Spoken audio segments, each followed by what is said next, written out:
Hello and welcome to Media Lit, where we treat each piece of media like great literature. I'm your host, Randy Elaine, and joining me, as always, is the Batman himself, the man of many bat costumes and cowls. It's Kris Ingersoll. Kris, how you doing?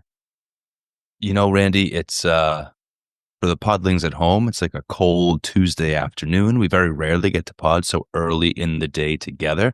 And I feel like it's been too long since we did a classic. I'm still reeling from the Taylor Swift draft experience, from the posting of that experience.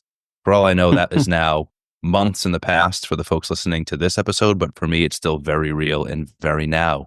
So stoked for a more classic Media Lit episode this afternoon with one of my very favorite guests. How are you? I'm doing incredibly well, Kris. It's been a busy time at school, but I'm here chatting with you, and we are here to continue one of our very special new series from season one. And we're going to do it with one of our most seasoned guests, a consummate professional, and someone with a really phenomenal podcast of his own. And that is Doug Lief of the Nostalgium Arcanum podcast. Doug, welcome, and how are you today? I'm doing well, fellas. Look what we have here. It's Batman and the Boy Blunder. As you can see, I might be ready to go to talk about some Batman stuff. So, yeah, I'm doing great. This is why you're a very favorite guest, Doug. Wow.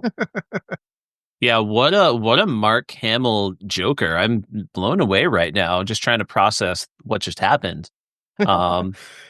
I rarely get a chance to pull that one out, so yeah. Well, thank you. Yeah, when we have these bat chats, we do tend to get some special performances. Last time we did a whole Jabberwocky recitation, and here we are with the Mark Hamill Joker.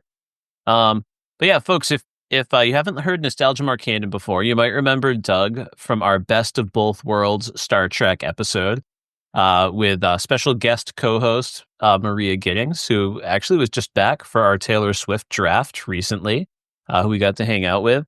And just a few weeks ago, at least in my time, Kris and I did a season one final episode where we shared a couple of mixtapes, and we also went through our prop caves to talk about all the different props we've hypothetically pulled from our properties this year.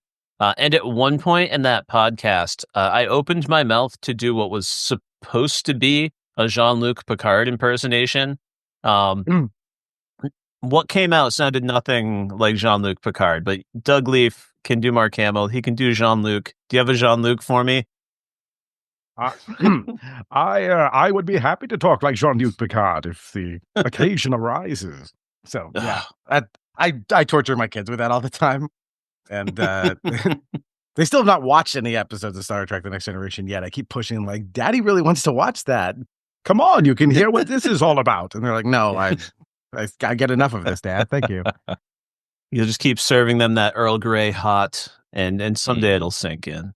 But Doug, thanks again for being here. And just before we go deeper, we've kind of committed ourselves to trying to give all of our guests a chance to talk about their work a little bit earlier in the pod. So I was hoping you might share a little bit with the listeners about Nostalgium Arcanum and what they might find if they hop over there.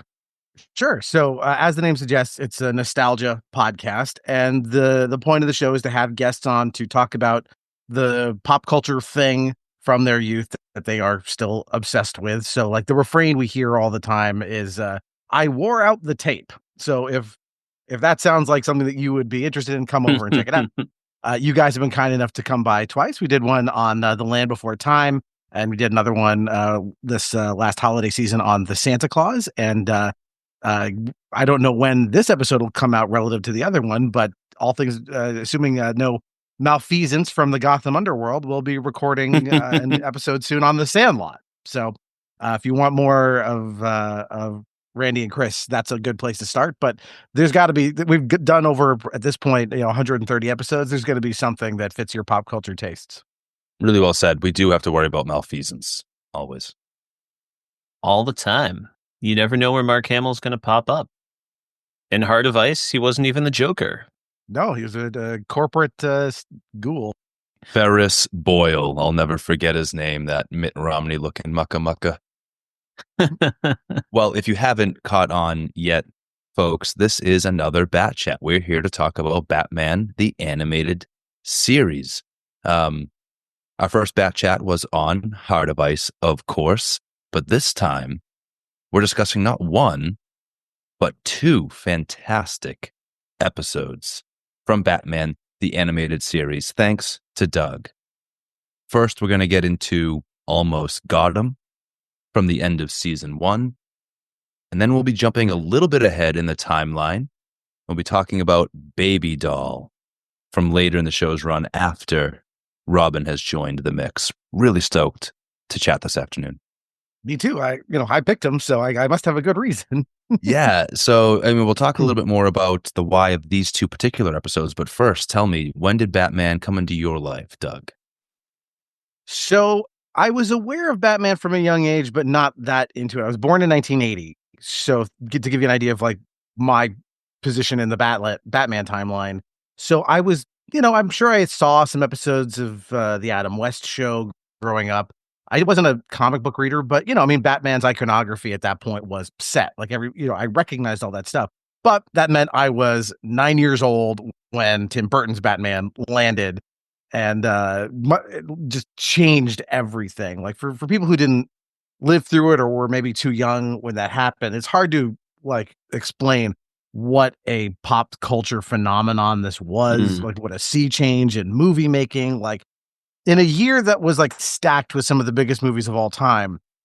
This thing probably loomed larger than any of them and did so much to the Batman, just the property. But for like 9-year-old me, I was all about this, as was every other 9-year-old on Earth at that point.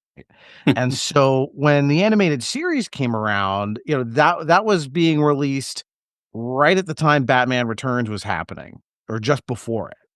And so everyone was hyped for Batman Returns. Like it was like all this excitement about like, oh boy, we're going to get more Batman. And then this came, and it was such a stunning departure from what I expected it to be, or what it, the formula dictated it should have been. The formula dictated it should have been was a direct, like just cartoon version of Tim Burton's Batman. Like you would have gotten with like, the Ghostbusters cartoon is basically just more of the same characters.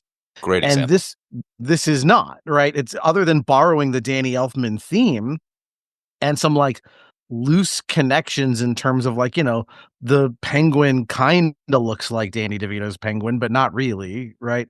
It's its own thing. And to me, this is like still the best version of Batman. It's the best version of his entire rogues gallery, all the characters. It's done so well. And then the decision to marry that with this like a older visual style, kind of aping the Max Fleischer Superman cartoons. For me as a kid who loved Batman and animation, this was such a feast for the eyes, the ears, and then ultimately with the writing, which is what I really wanted to focus on today. Like this thing, the level of writing here is far above what you would expect from, just what should be a totally disposable superhero cartoon. So that's how it hit me real good in 1992. You were the perfect age. I'm so jealous of that. Being born in 1980, I won't say it's the best year to be born, but it's a little bit of a launch window in that there's a lot of things that happen in pop culture that were big, and they were big for the right age group that I happened to be at that time. It's a little like, we can launch Voyager and we can bounce it off of the outer planets, and hit all 4 if we launch at the right time. Being born in the early 80s is a little like that for pop culture. It's like, oh, you get the Nintendo when you're 6. You get Batman when you're 9. You get like all the right things at the right time. Yeah, no, I appreciate you framing that for us. And back when we were on Nostalgium Arcanum talking about the Santa Claus, I think we pieced together a timeline where between the three of us, we managed to span the 80s pretty successfully in terms of when we were born, when we were experiencing things. I was not allowed to see Tim Burton's original Batman in theaters. I remember seeing it at a sleepover, and I had never seen like a dark superhero portrayal in a film before. I had seen like the original Superman, and I had seen Adam West's Batman, and it stuck with me. Like just that first moment of him up on the rooftop Which leads me, Doug, to my next question. You were there for Bat Fever when it struck with this Tim Burton Batman, but I was wondering if you have like any really specific early memory that you can associate with Batman, either with that film or one of the subsequent ones, or even a moment in the film that lives rent free in your head.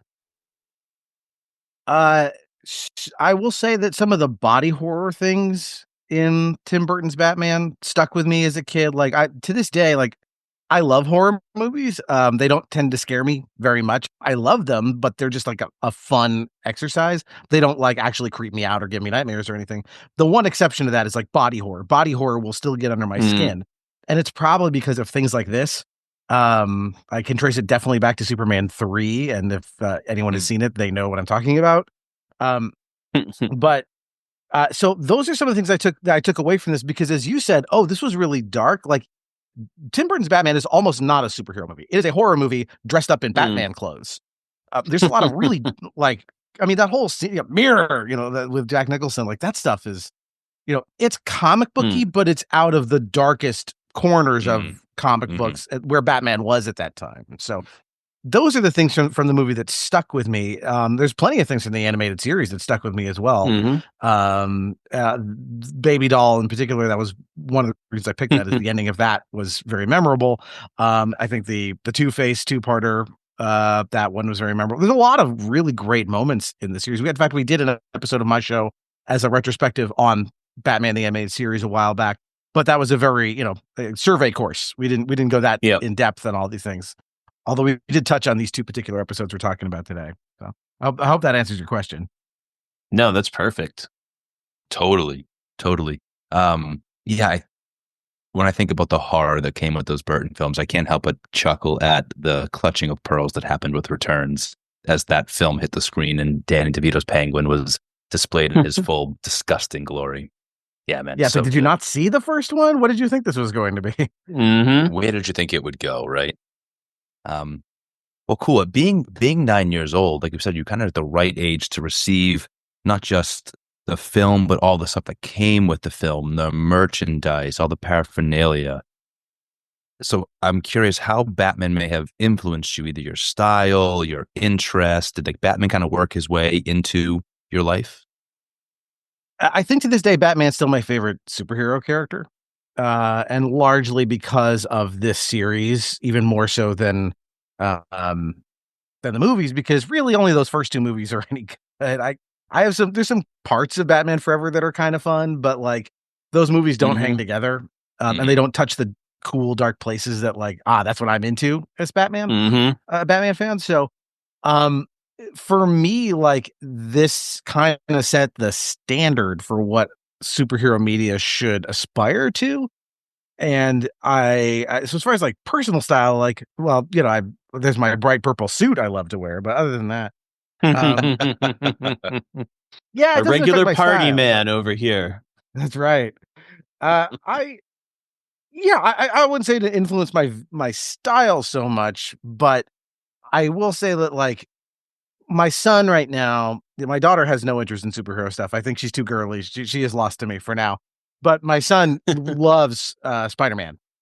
Really, really loves Spider-Man. I'm like, oh, good. Because when he graduates from Spider-Man, this is like the perfect like thing. It'd be like, you ain't seen nothing yet.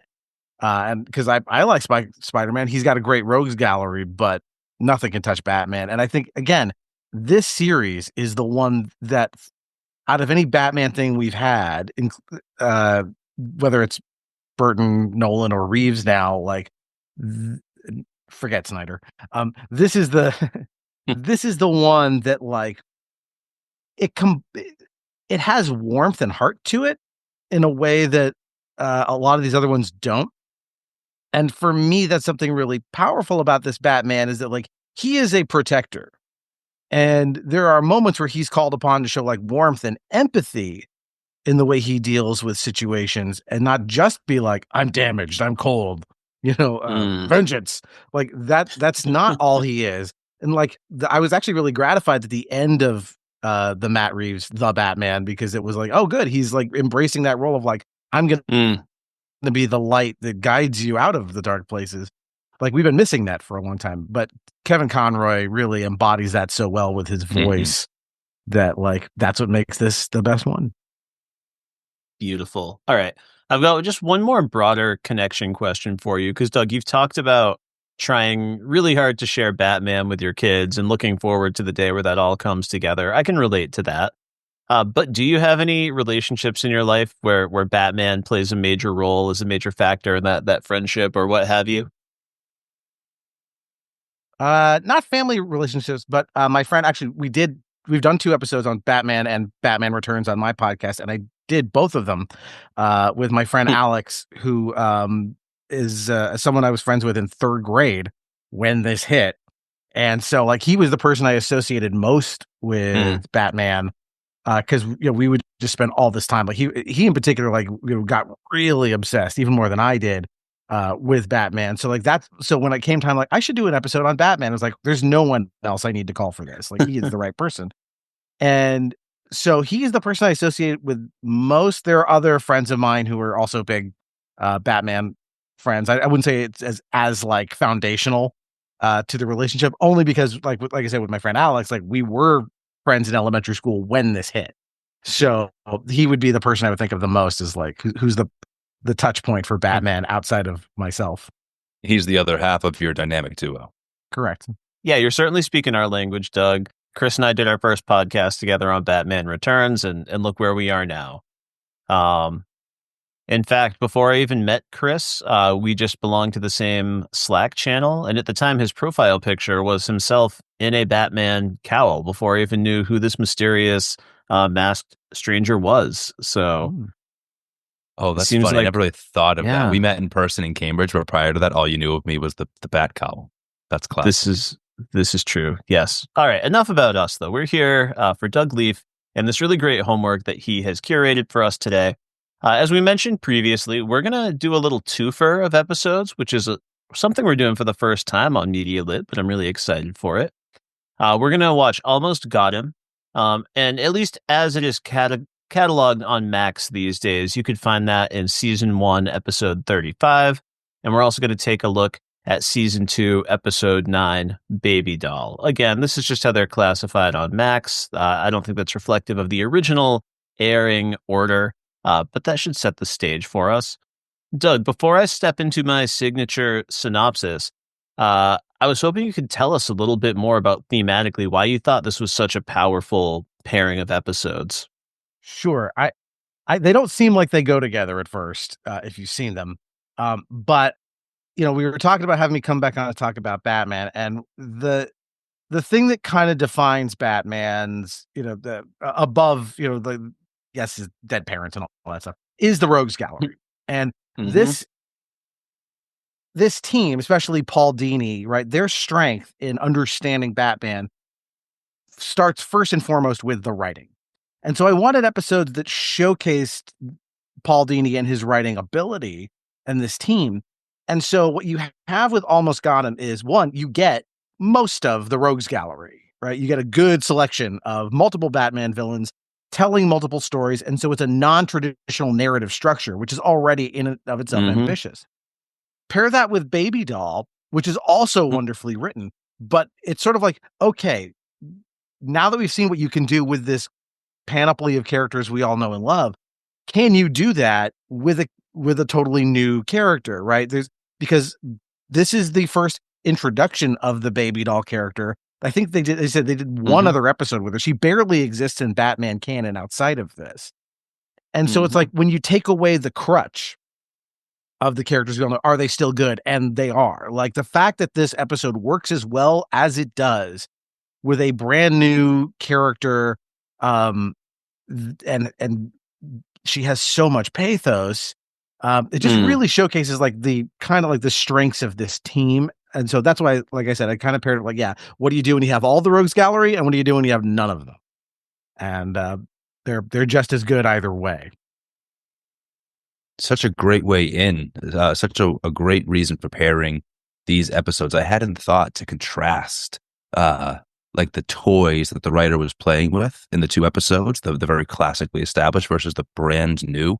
Not that the show didn't have a great track record for establishing brand new things, but what an interesting way to compare these episodes.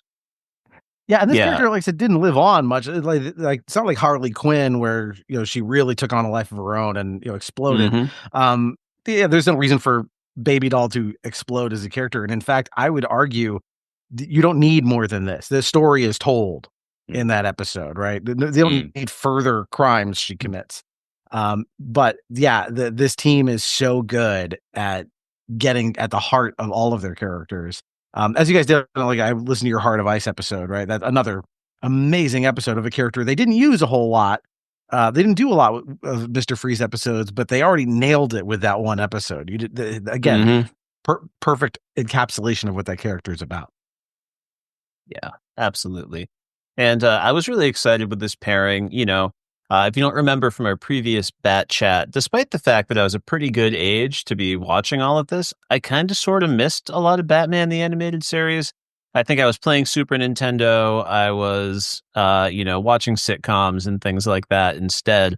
So it's been an education for me to go back, and I can't wait to dig into these episodes because I want to yes and everything you said, and there's a lot of other thematic sort of resonance, and even like the way both of these episodes end is going to be really interesting to compare and contrast. But before we go any deeper, let's just hit a quick synopsis of these two episodes. I've worked very hard to restrain myself, and then I'm going to let my other two podcasters here fill in any holes or just things they want to emphasize that couldn't make the broader overview. All right, here we go. In Almost Got Him, several of the biggest names from Batman's Rogues Gallery gather for a poker game. But the game also seems like a bit of villain group therapy. They spend just as much time commiserating over their shared failures to kill or otherwise get Batman. Nothing quite works out for the villains. Poison pumpkins, cassowary talons, oversized pocket change, and a laughter-fueled electric chair all fail. Not even a really big rock can get the job done. Ultimately, we learn that Killer Croc is actually Batman in disguise. He's able to successfully uncover the whereabouts of Catwoman and swoop in to save the day before she is shredded into literal cat food at the cannery. In the closing moments, the Catwoman adds an extra layer to the Joker's claim that there is more than one way to get someone when she fails in her latest attempt to seduce the Caped Crusader and convince him to remove his cowl. Meanwhile, Season 2's Baby Doll exists on the opposite end of the spectrum and introduces us to a brand new villain, Mary Louise Doll, aka Baby Doll. It turns out that Baby Doll is a reclusive former actress whose career was stunted by a unique medical condition that prevents her from aging. After her failure to break out of the infantilizing sitcom role of Baby Doll, Mary has finally had it with the world. She sets out to kidnap her former co-stars and recreate the birthday episode that once humiliated her. In her mind, this is the sole moment that cursed her career. Unfortunately for Mary, she is outmaneuvered by the dynamic duo. They anticipate her plan, and Robin is able to use his signature circus agility to save Mary's party guests from a stick of dynamite. At this point, Mary's plan is cooked, but she takes to her big wheel and leads Batman on a carnival chase that culminates in a room of funhouse mirrors. Mary is taken in and distracted by one particular mirror that projects a vision of what she might look like if she had had the ability to grow into an adult. But she never got that chance. This breaks her resolve and ultimately reduces her to tears. As the episode closes, she clutches on to Batman for support and delivers a sad and emotionally vulnerable version of her sitcom catchphrase, "I didn't mean to." All right. That is the double synopsis, a media lit first. Anything you want to correct, clarify, or add on, folks? You nailed it, as you usually do. I think you hit all the key points of that synopsis for both episodes. I think everything else is just a matter of talking about the details. Honestly, it kind of helped me keep my mouth shut a little bit and keep it moving. I can talk about the Aviary of Doom later on. Before we really dig into these two episodes as distinct pieces of art, I just wanted to step in as the Batman newbie and just ask Kris and Doug a couple of quick questions about what memories they have of watching these episodes for the first time, or just at least earlier in their lives taking in these episodes, um, just to help set the stage for what we're about to discuss. So, Doug, I'm going to go to you first. Do you have any distinct memories of your first time watching either of these episodes, or did they do anything distinct to really shape your opinion of Batman? Yeah, I definitely remember when I first watched Almost Got 'Em. I remember thinking it was really cool that they were deviating, in terms of the narrative structure. Again, what you're getting is a series of vignettes from the point of view of each of the villains.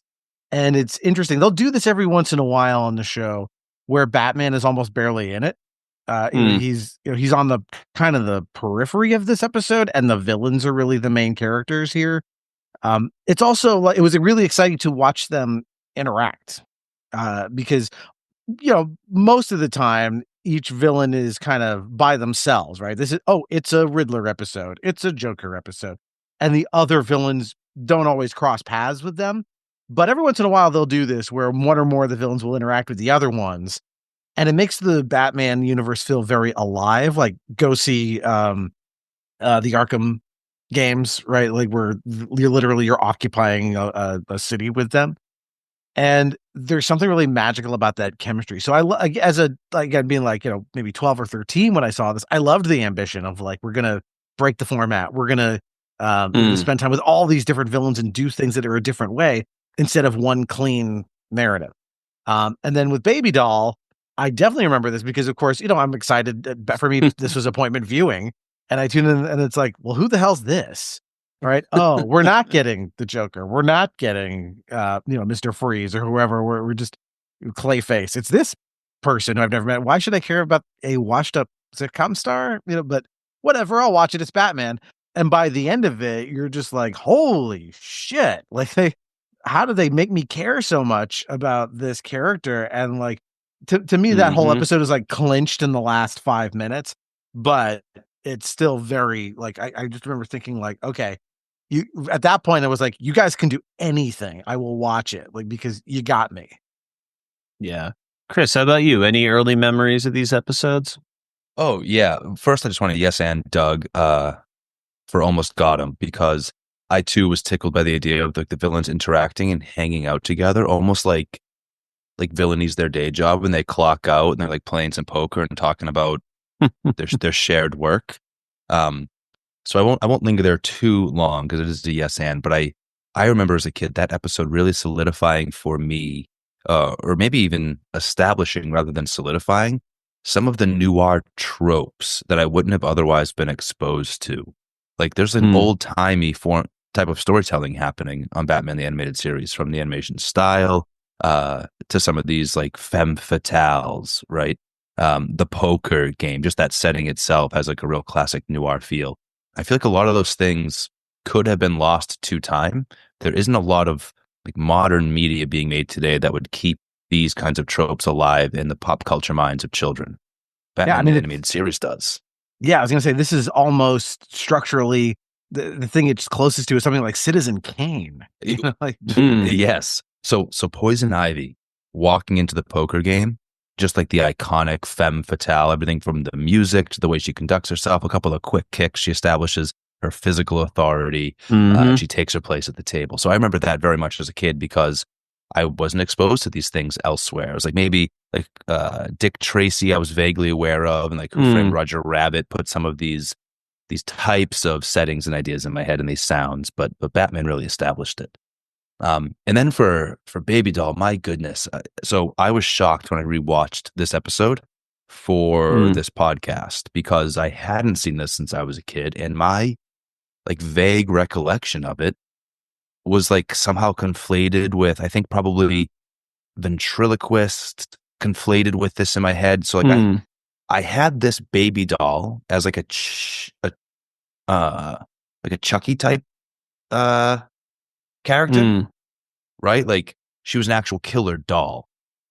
And so the idea of like the baby with her own baby doll that's actually a gun, as a kid, that like freaked me out. And the idea of like killer dolls was super creepy to me. It wasn't until this rewatch that I really appreciated the nuance of like this as a human being and the condition that the medical condition that she faces. So I was pleasantly surprised because my memory from childhood was being like freaked out by this episode. Yeah, you don't want to see a little baby doll acting that way. It can be unsettling. All right, before we dive into this episode as a piece of literature, there was one question that came to the front of my mind watching this as a newbie, and that was when I fired up Baby Doll, I was a little bit shocked and surprised to see that the branding of the show had changed quite a bit. I did not realize that was on the table or that was going to be part of this learning experience for me.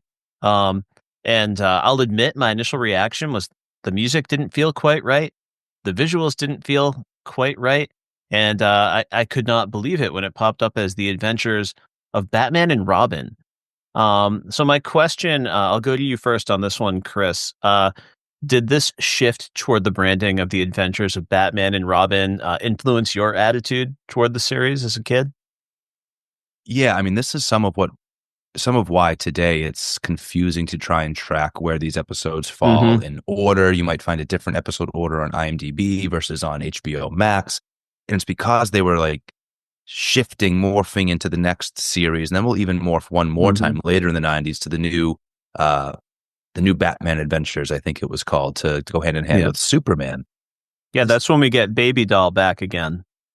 Yes, that era works for me even less. This shift wasn't so jarring. I love the inclusion of Robin, but I hate now, and I hated then, the new opening credits.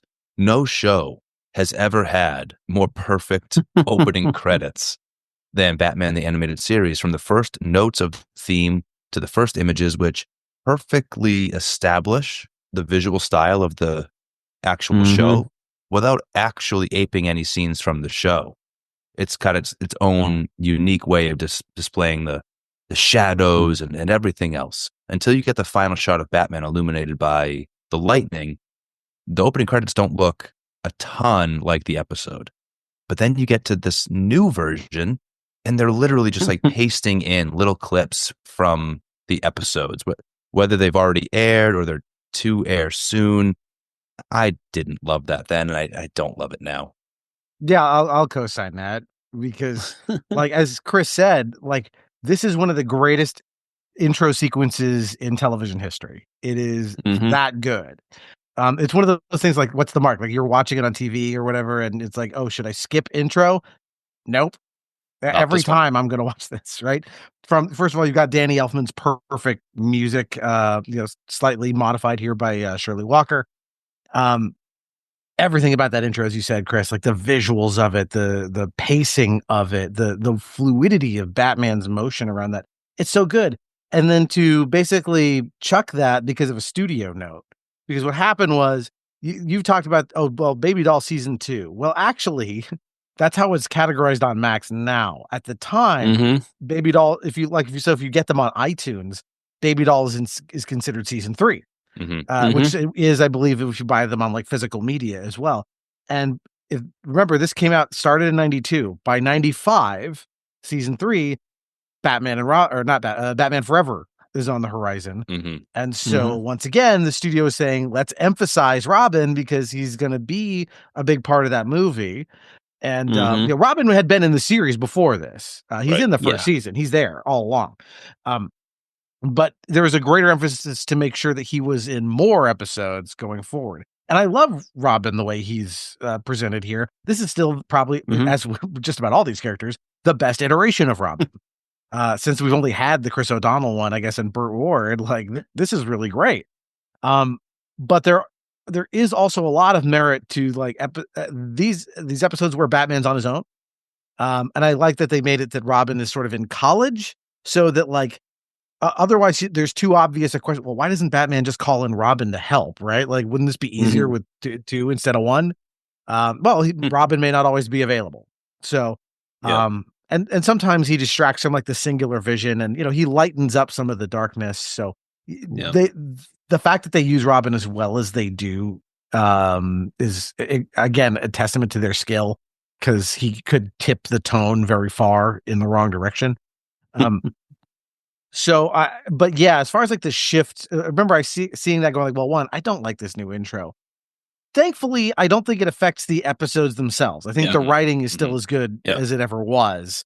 There's that fourth season where I think it actually does take a dip, because they start to shift Kevin Conroy's Batman in a little more of like a cold fish. He's a little more of an asshole.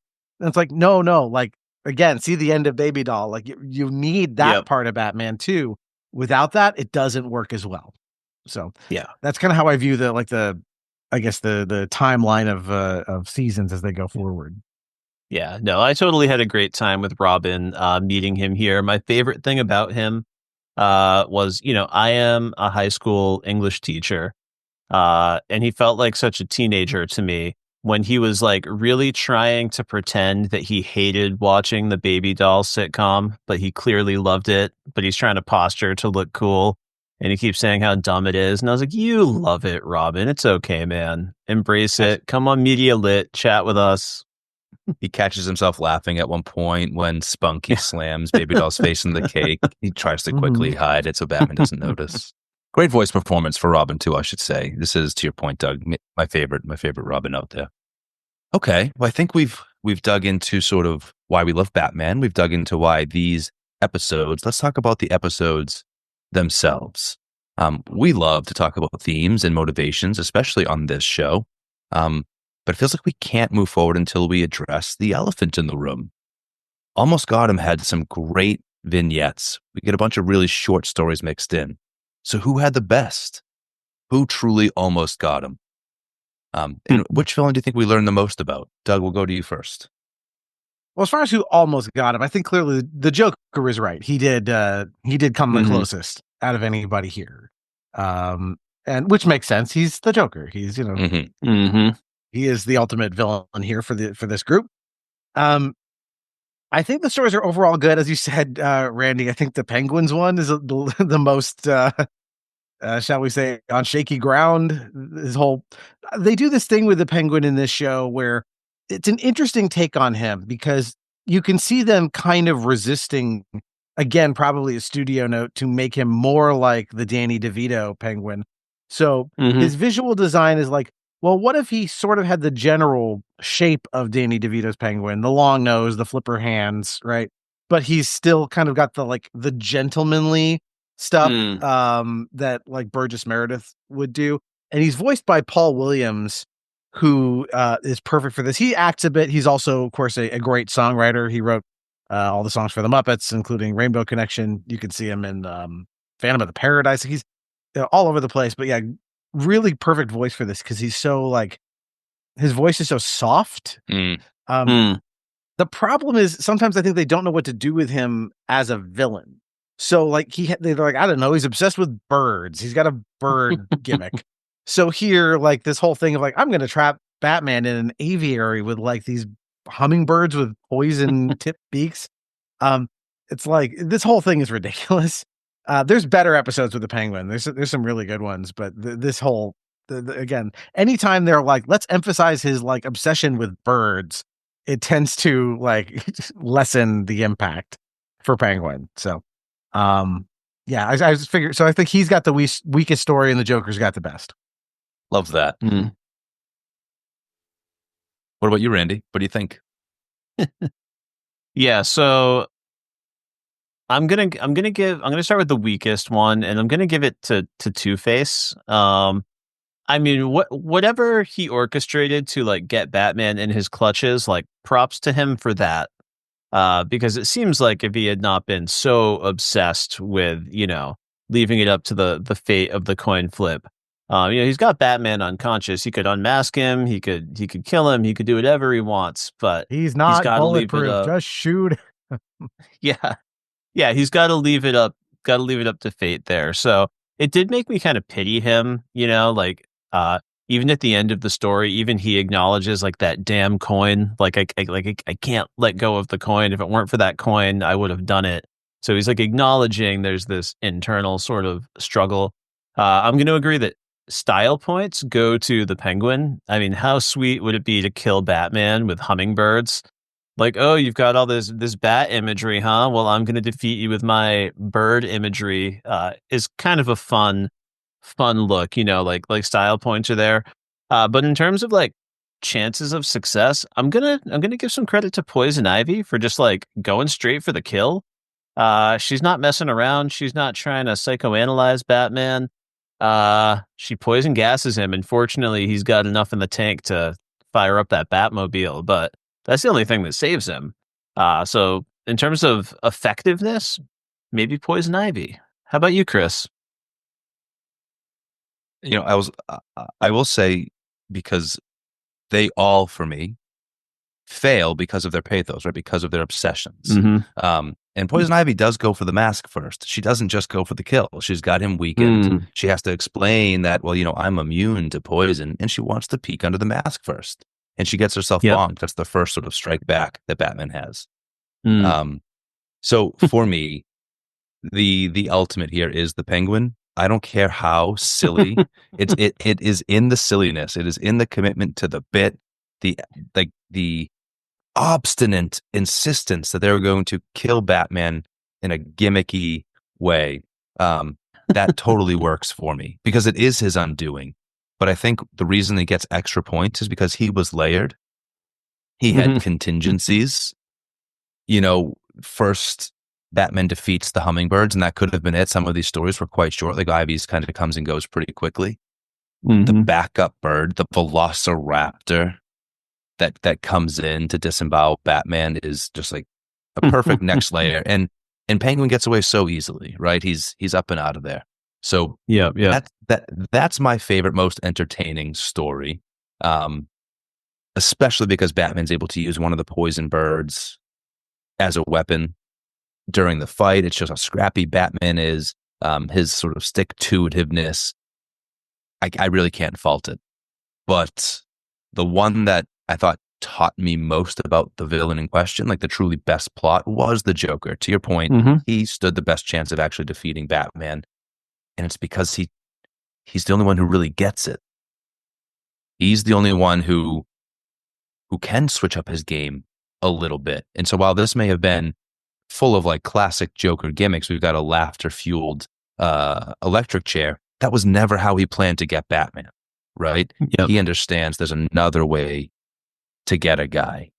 He can get him through his heart. That's pure Joker. That's why Joker's Batman's most dangerous villain, because he isn't bound by simply talking fish and laughing gas. He will attack Batman in ways that the other ones simply won't. So yeah, that really worked for me. Yeah, I actually like the Two-Face one, Randy, and I think I don't know how much of the show you've watched. Did you watch the two-parter about like how Harvey Dent becomes Two-Face? No, not the animated series take. Okay. Not yet. Yeah, see, because one of the things they really establish with him is that, he is profoundly mentally ill. And this experience of being disfigured just kind of like, whatever was inhibiting that is gone. And so like the obsession with chance, the obsession with the number two, even and duality and all that stuff. It's one of these things where it's like, oh, well, it's a compulsion in a way that maybe, the Penguin's love of birds is just like an affectation. And so like, I like that. And I also like that it explains why Batman has that giant penny in the Batcave. That's always a fun thing to play with.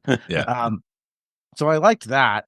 And that's why, by the way, there's an episode very early in the run of the series where if you remember, there's that joke where, she's like, oh yeah, we and Harvey, we used to date.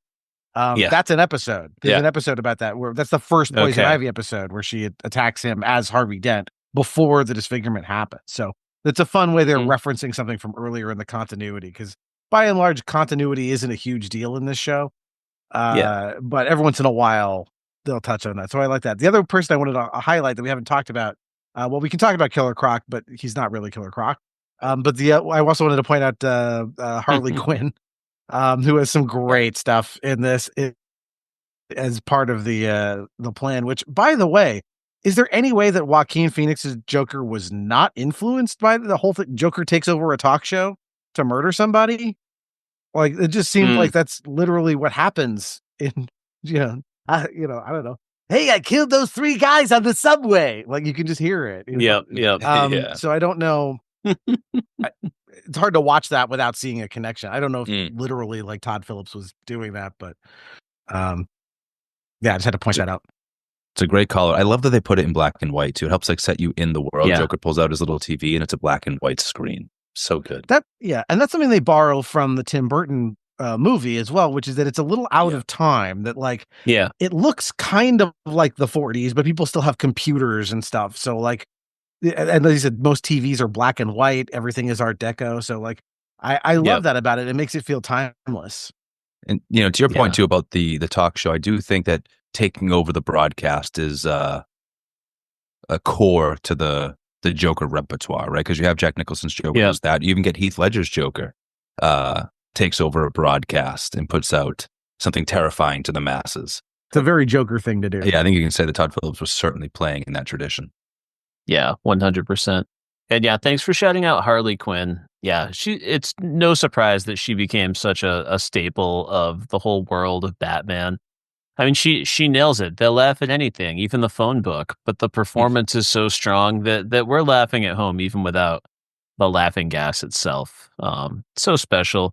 And one other thing I wanted to shout out for the Penguin. Speaking of his affectations, I love his need to speak in alliteration.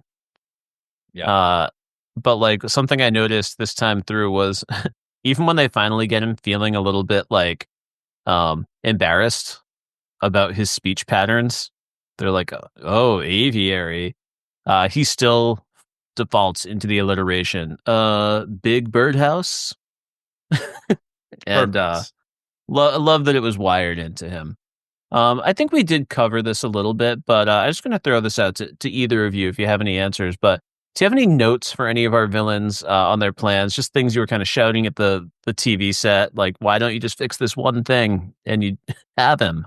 Yeah, I think Doug already said it, but I wanted to highlight there's a great backup story to The Killing Joke called An Innocent Guy, and it's about just a random nobody dude who snipes Batman one day. He killed Batman. He's not an established villain. He has no agenda. He just sees that nobody has succeeded in doing this thing, and rather than don a costume and a gimmick, he just sets up a sniper rifle and just shoots a guy in the head who isn't bulletproof because it's that easy. And it's hard not to think of a story like that when you watch an episode like this, especially with the Penguin. So Doug said it earlier, just shoot the guy. At the end of the day, if it's not poison gas and giant pennies or poison birds, he's just a man. And perhaps the more direct approach would be the more efficient. Not as good for television, but certainly more efficient. Yeah, I mean, that's the bottom line. I mean, of course, you can't have the villains do that. Batman can't die or there's no story, right? So Batman has to continue on. All these characters, none of them die. None of them seem to stay incarcerated for very long. That's the price of admission for the series. But yeah, of course, that's how you get, or, why is some of these should have worked. They said Poison Ivy's poison gas, that's pretty solid for killing Batman. Joker's plan would have worked. It's just nobody knew that Catwoman happened to be around to rescue him. So sometimes Batman's just very, very lucky. Yeah, I mean, Harvey was smart enough to take away the utility belt. A lot of villains missed that. They had their chance. Thank you so much. I appreciate it. All right, so we're moving on now. Then let's talk a little bit more about Baby Doll. Not a classic member of the Rogues Gallery, to your point, Doug. So how does Mary Louise Doll stack up against those more established villains? Well, I don't look at her as, quote, stacking up, because I said, like, we can tell many, many stories about the Joker, right? We know his deal. There's lots of versatility in what you can do with the Joker and with most of these villains, right? But Mary Doll has like a very specific grudge. Outside of this one grudge she has against her former co-stars, she doesn't want to take over the world or, destroy, I don't know, the financial system or whatever the villains are up to from week to week, steal something important. This is her one thing. But for this one thing, I think she stacks up very well, and she's still in the Batman villain tradition, right? She is, at least in this show or Batman universe's terms, a freak, right? She has this physicality to her that is unusual and sets her apart from everybody else. And because of that, she has suffered immensely and is now going to visit that suffering upon others. That's most of Batman's rogues gallery. That's or certainly a good number of them. And so it's all about her psychology. She has the psychology of a Batman villain. And because of that, I think she slots in very well. The team is able to write her as if she was part of the comics for the last 30 years. Yeah, well said. It's like she's written as if she's been here all along. She fits perfectly amongst that cast of characters. Yeah, very well said. What about you, Randy? Any thoughts on Mary Louise? Yeah, I'll start by yes-anding Doug, right? Like, at the end of the day, there's got to be a psychological motivation. Harvey Dent, as we just talked about, is maybe the most direct example of that. But all of these villains are working through something else, right? If the Joker really believed he was going to turn Catwoman into cat food, he would have executed that plan a lot more quickly, despite the fact that it is a look of genuine surprise when the Batman reveal comes out. But I think the thing that really communicated it to me for Baby Doll that really blew my mind was that, like, she's not necessarily 100% just in this for revenge. She can't acknowledge that, she was part of the downfall of her own career. And this is admittedly one of those moments where I'm probably reading too much into, cartoon storytelling. But when she lights that stick of dynamite and she is mocking her former co-star, who turns out to be Robin in disguise, she's hanging out right there next to the cake. I was like, is her plan to go down with the ship here? Like, is this like a death wish / suicide attempt almost, was what it felt like. Especially with how much we see her just break down by the end of the episode. So that may or may not have been intentional, but even if, she was intending to walk away, she was certainly taking some unnecessary risks to get there. So yeah, that really hit for me. I love that you point that out. Yeah, because I think I can validate that by saying either she only planned to harm Spunky or she planned to harm herself, right? She does say at one point, and this is where, for me, she is a perfect Batman villain because you both are saddened by her, you're empathetic for her, and you're scared of her a bit too, right? So when she has everybody captured and she's like slipping back and forth between what would be her normal voice and her affected baby doll voice, at one point, she finishes with her adult voice and she slips back into the baby voice and says, "Now I'm baby forever." Right. And everyone will always love me. So to your point, Randy, maybe it's because it was going to end for all of them right there. They would die in that state, right? She would be baby forever. I didn't think of it that way, but I think that's an interesting take. Otherwise, like I said, she only intended to hurt Spunky. Like, she doesn't really have a vendetta against these other people. They're victims of hers, but only because she's trying to bring them into her sad little world of pretend that she wants to freeze and amber in time, right? She actually has no intention of really harming these people unless they don't play along, except for Spunky. One thing that I find so perfect about Mary Louise, and one thing to your point, Doug, that helps her kind of slot right in to the existing world of villains here, it is that empathy piece. Now, she isn't somebody who was created through a tragic, like, corporate accident, right? There's no sort of fight the corporate powers theme that often this show does carry, right? She's got a medical condition and she's had some mental breaks after a tough life lived. And so now she's sort of endeavoring upon this vendetta, but you're still so ultimately empathetic for this person. It helps that she seems to be a perpetual child. I'm sure if it was like a 30-year-old woman, it would not be as easy to get to that empathy. But every time she's in that voice, no matter how evil she's being, there's something that is broken inside of her, and it breaks you too. And it makes her a perfect Batman villain. Yeah, she wants to come across as like, I'm a naughty little child, but like, we're told, like, no, she's 30, right? She's a 30-year-old woman. And you can feel for her, especially because, as you mentioned, Randy, she did this to herself to a certain degree. Not her physical condition, but she had a sitcom Right. career. She's the one who ended her sitcom career voluntarily to go pursue other, types of acting because she wanted to be taken seriously. So she tries to do like Macbeth and stuff and fails. And so, like, how many of us can relate to that feeling of like, oh God, I just want to hit the undo button, undo, undo, undo, undo. And she's, because of that, she's screwed. This also fits in with something that was kind of a punchline in the 90s of like former sitcom star turns into child star turns into criminal. So they're playing on that, the Todd Bridges of it all. So they're doing that, but like this is it's different, right? She was dealt a bad hand. She made the best she could of it, and then just because she wanted to hope, she had some mild ambitions for her own betterment, she ultimately lost it all. And so you can really feel for her. Like she's, doesn't give her the right to murder her co-stars, but you can easily empathize with her plight in this, as does, Batman and Robin.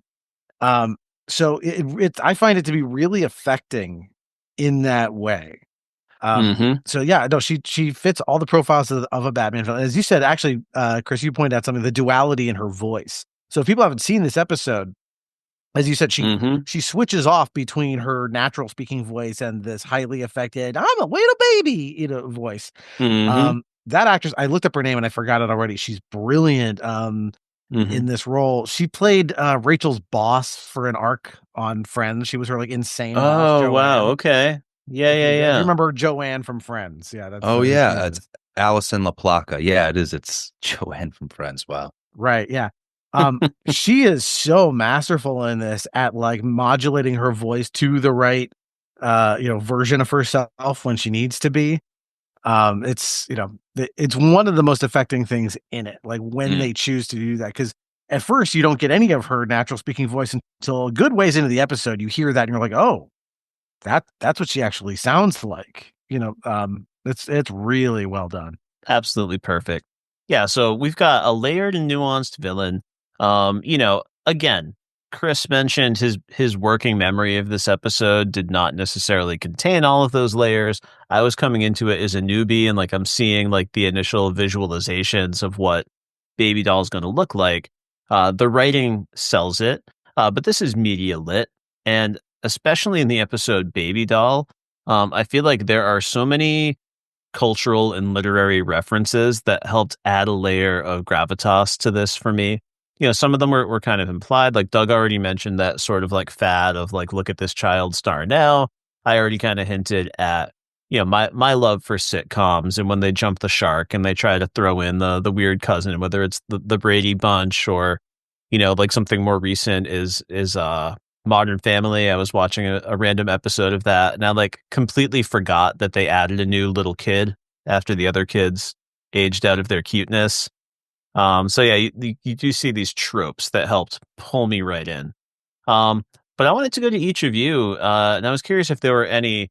It could be some of the heavy-handed literary references, but it could be some smaller sort of pop culture references to other things that were popular at the time. That maybe helped sell this episode. Doug, did any of those references jump out at you? Yeah. So you mentioned Cousin Oliver from the Brady Bunch. I believe that actor is who voices Spunky in this episode. Oh, beautiful! He voices the brother. He's not Spunky. Oh, he's not Spunky. But he's the brother of the family. Yeah. So Cousin Oliver is here with us. He's the brother. Yeah. Yeah, and the patriarch, of the sitcom family is voiced by Alan Young, aka Scrooge McDuck. Yeah. I just want to point that out. He's unrecognizable without a Scottish brogue. But like in terms of like allusions and references and things, so that one jumped out. I think there's a lot of stuff in there that's like when Batman goes to visit Summer Gleason, the journalist, and she's got all these tapes of stuff. Like there's a little bit of like a hard copy kind of thing, which is these like kind of exploitative, semi-journalistic shows of the early 90s. So it's the kind of show that when a Todd Bridges starts committing crimes, then this is the TV show, A Current Affair. That was another one that was on in the early 90s. Just like, Mary Louise Dahl, where is she now? That kind of stuff. And then, of course, the reference to Lady Macbeth, right? That she tries to take on that role of a woman who is ultimately her own downfall, which is, I think due to violence. So it's an obvious reference point, but I think it's done well, and it's fun to hear again Alison LaPlaca give the famous monologue from Lady Macbeth in this character. So those are just the ones that stuck out to me. Yeah, love the Lady Macbeth, and even like that final sad, I didn't mean to, I didn't mean it. Lady Macbeth starts out that play, so like bent on, we are going to get ahead through this murder. We're going to do it. She's the one who has to man up and keep pushing her husband along that path. But yeah, by the end, she's overcome with that guilt, and we do get to see Mary in that state as well. Kris, what did you find for references or allusions that mattered to you? Yeah, I don't know that. So Macbeth is a great one because there's like a parallel between the character. There's some tragic irony there, right, of her wanting to play Lady Macbeth. But then also we get Death of a Salesman shouted out here. It's a play that some of our other former sitcom stars are working in together. I love the catchphrase. Right now at home, we are binge watching Family Matters. I've introduced Urkel to my daughter because we were watching Skeleton Crew, and of course Jaleel White is there, and she saw him on screen, and she was so mad at these pirates. She goes, "Oh, I hate that guy."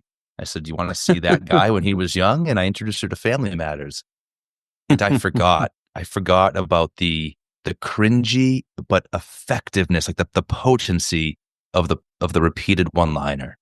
Did I do that? I was going to say, that's his catchphrase. It's very close. There's nothing more fun than when the moment happens and he's about to say it, and you say it first or you say it at the same time. And they capture that really perfectly here with Baby Doll and her "I didn't mean to" catchphrase, right? It even tips Robin off at one point because it's so iconic. So yeah, I had to celebrate that. And we've already talked about how some of the actors here were intentionally chosen because of their appropriateness due to their own career kind of being known for one role, even if they've done a million other things. So Scrooge McDuck was also first famous for playing opposite Mr. Ed, the talking horse, right? In fact, I think probably most folks know him that way rather than as Scrooge McDuck.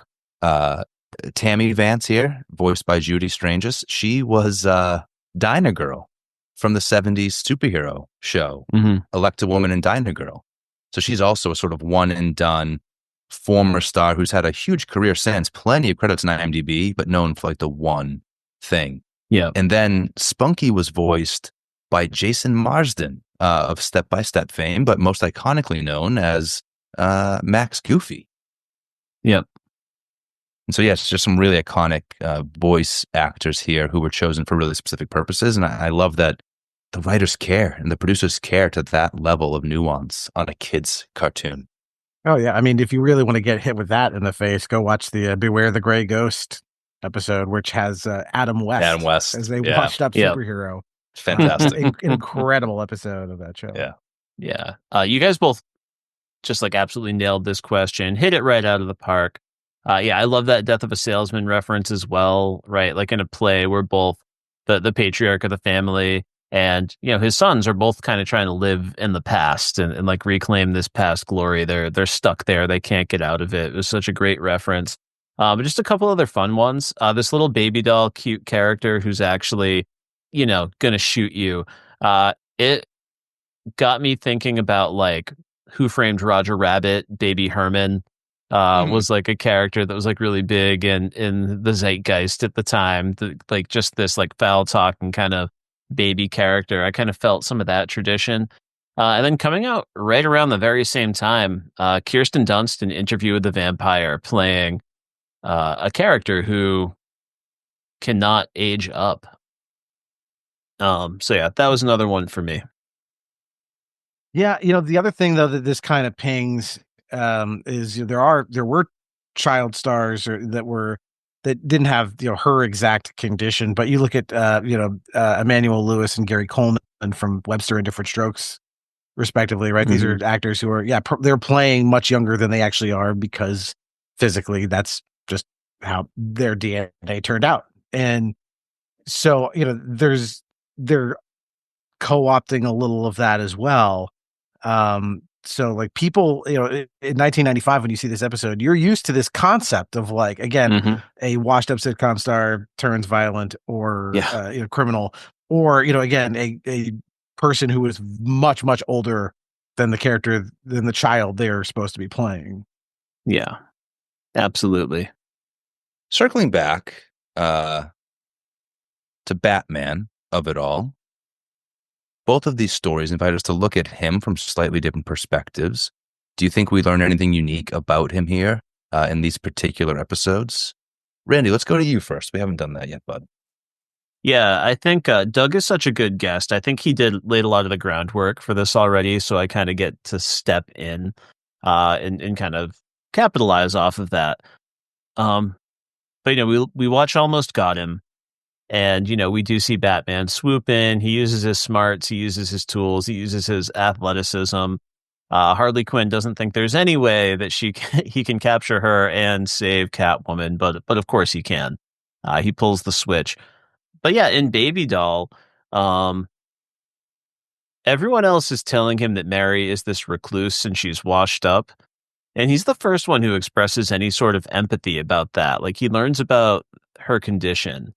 No one else seems to care about her condition except for Batman, which I pegged. And then when you get to the end of the episode and he is allowing her to just kind of like embrace him in this desperate moment, and he's read the situation. He knows that she's no longer a threat. She actually gets to humiliate and embarrass Batman a little bit more than some other villains ever get to along the way, and I think it's partly because he's trying to give her that space. He wants to help her.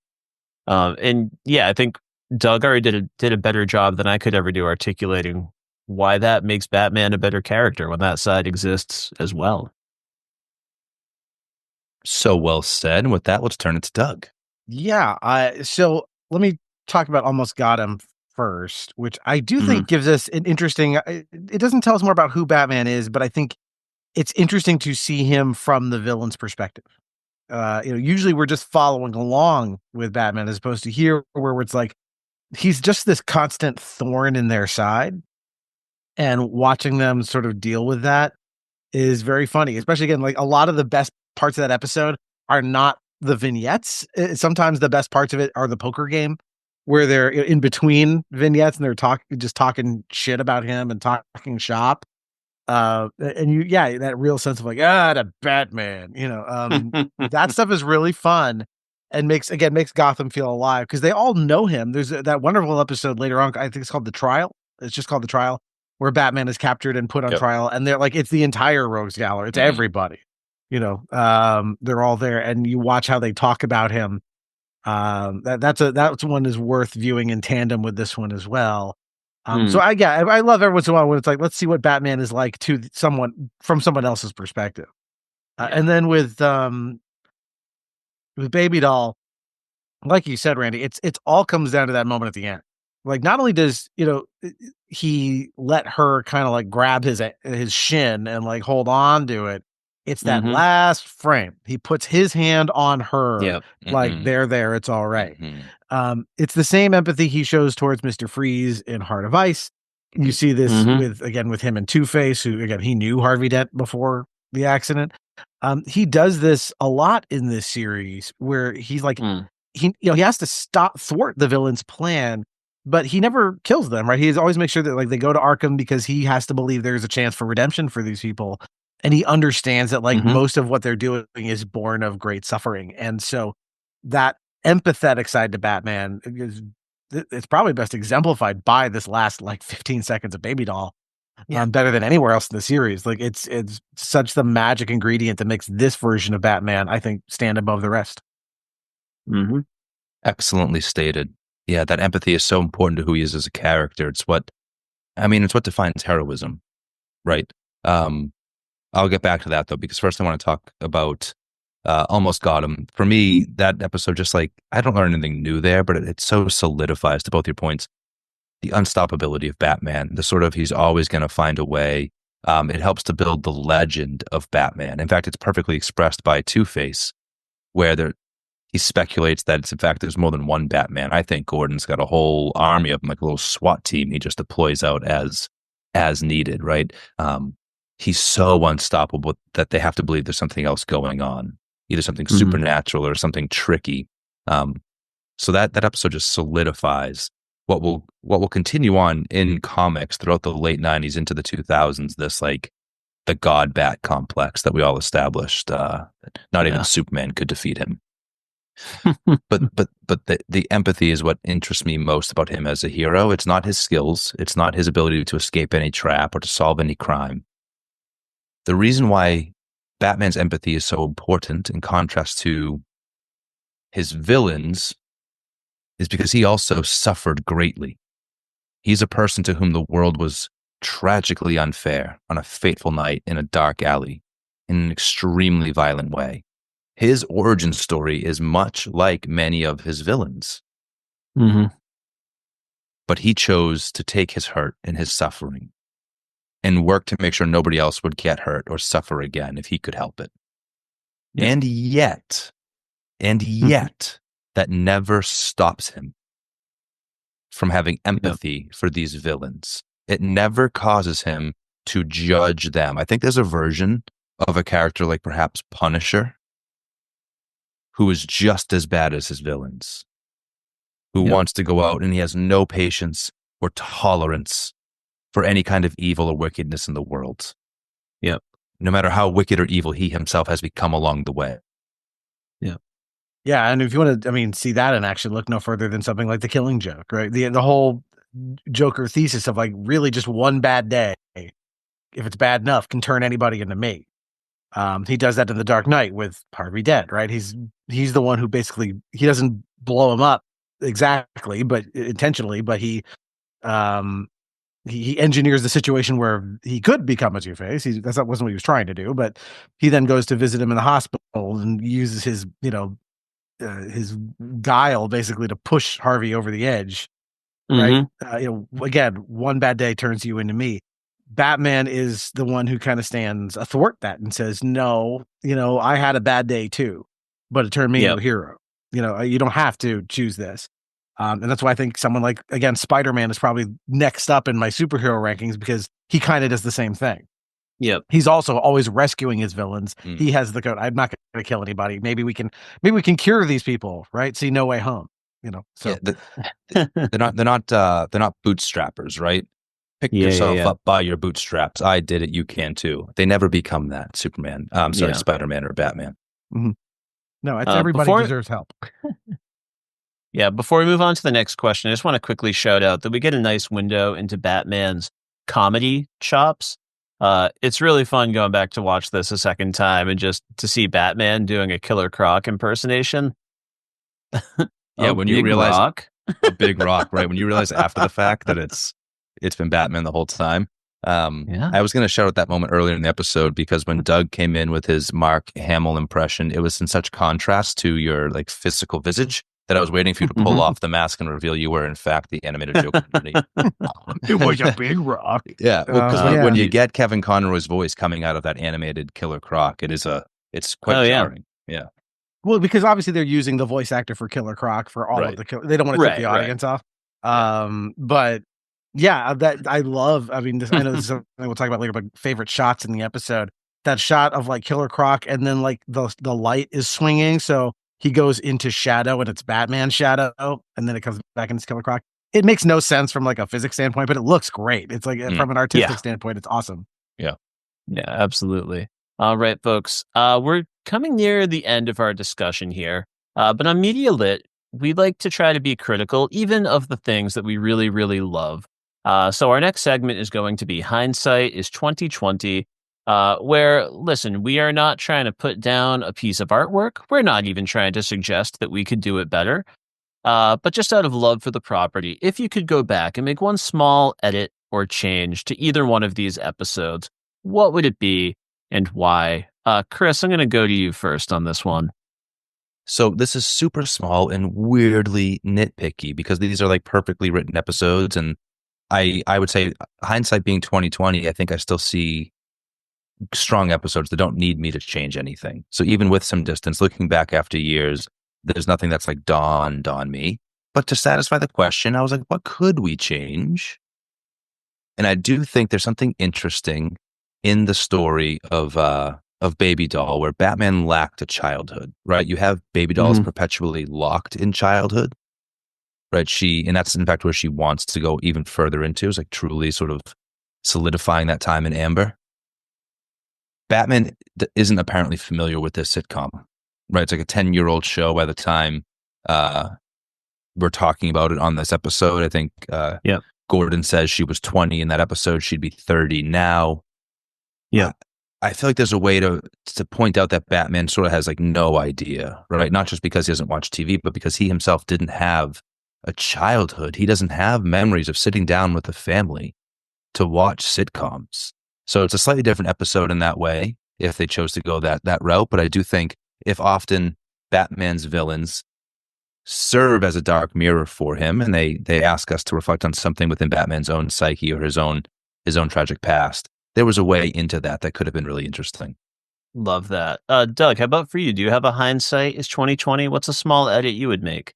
Yeah, it's tricky because in a way, the things I'm going to propose are cheats in that, this would have been restricted by the formatting of its time. So what I'm going to propose is adding more things to the episode, which maybe wouldn't fit in 22 minutes of television. But I think it would have been really cool for Almost Got Him to have the Riddler have an anecdote here. Mostly because, we're getting the big villains, and it's like you have Catwoman, Joker, the Penguin, and it's just sort of like he would be the fourth one you'd want to see, I think. And it's not that Ivy isn't cool, and I think it's good to have a female presence there. And I love Two-Face. I think he should be there.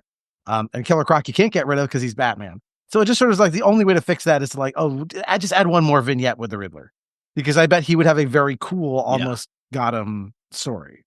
So that's my one minor edit I would make to it. Although adding 3.5, 4 more minutes to the show isn't minor.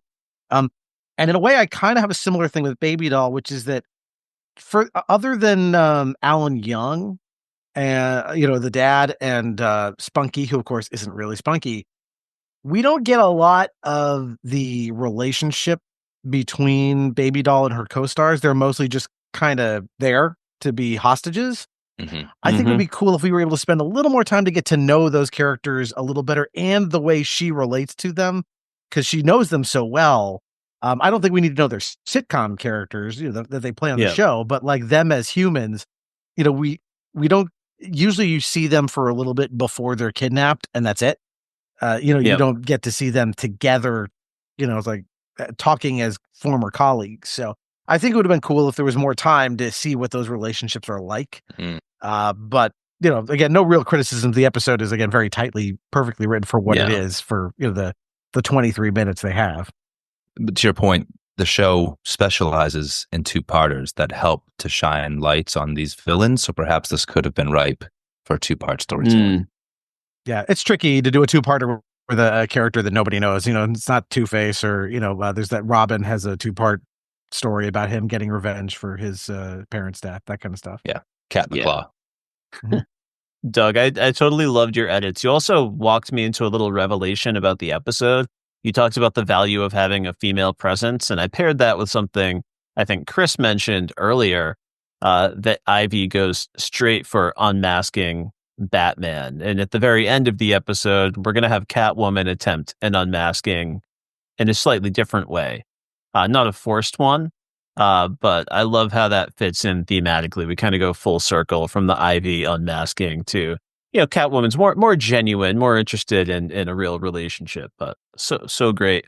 My hindsight is 2020. I'm going to kind of piggyback off of Doug. I came up with something similar, but I think Doug might have enhanced my vision. I was going to say, I joked earlier about how much I loved Robin, the fanboy of the sitcom.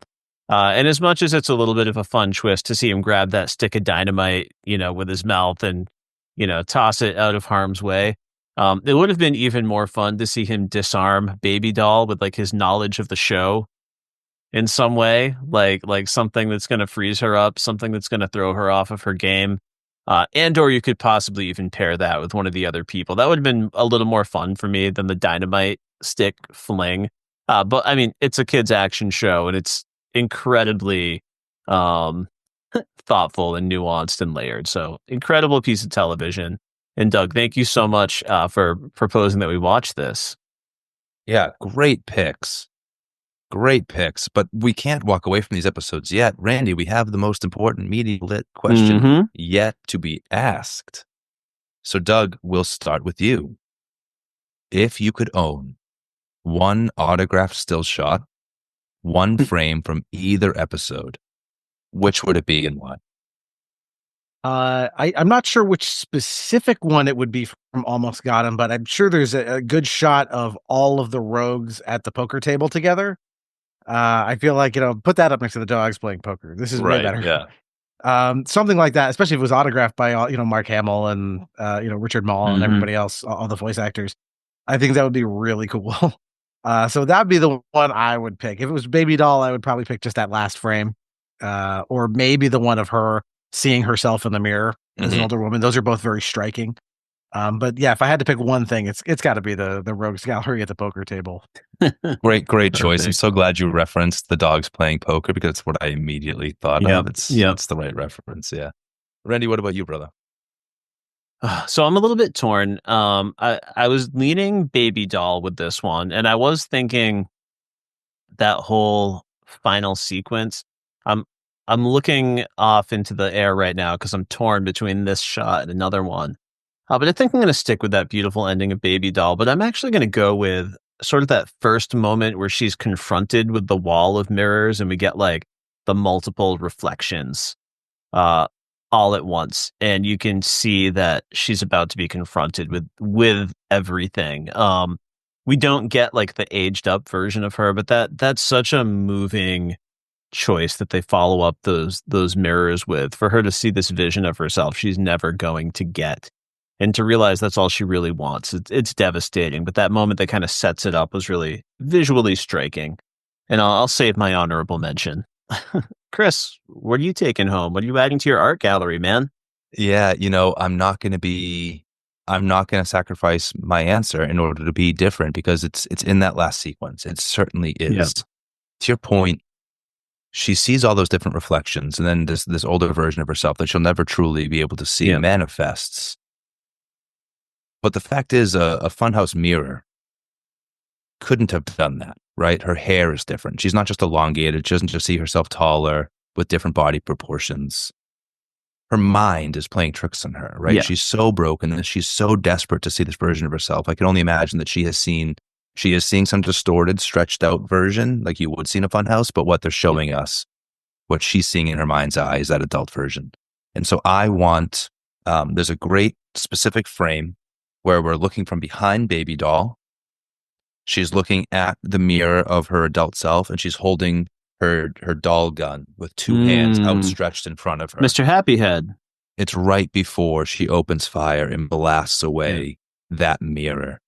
So I was torn between when her eyes break and she's holding the gun and you're looking at her face and the tears well and she has the gun pointed, the doll gun, or from behind. And I decided it's more potent, the shot from behind, so you can see the reflection, what she's looking at that's causing those tears. You know me, I like a side-by-side. I chose not to cheat for this one. I can't do it every episode. So I went with the one frame looking at the mirror. Tragic. Some admirable restraint, Kris. We try. Love it. It's a new season, bud. I almost went with Batman and Catwoman just up on the edge corner of the building with the moon in the background at the end of Almost Got Him. It's a nice little near romance moment. But guys, we did it. We completed our second Bat Chat. We had a great time. Paul Dini is 3 for 3. All 3 episodes we've discussed so far were penned with him as the main writer. And I'm really excited for the next installment of this series. It's been really popular amongst guests. People want to talk about this show. It meant something to a lot of people.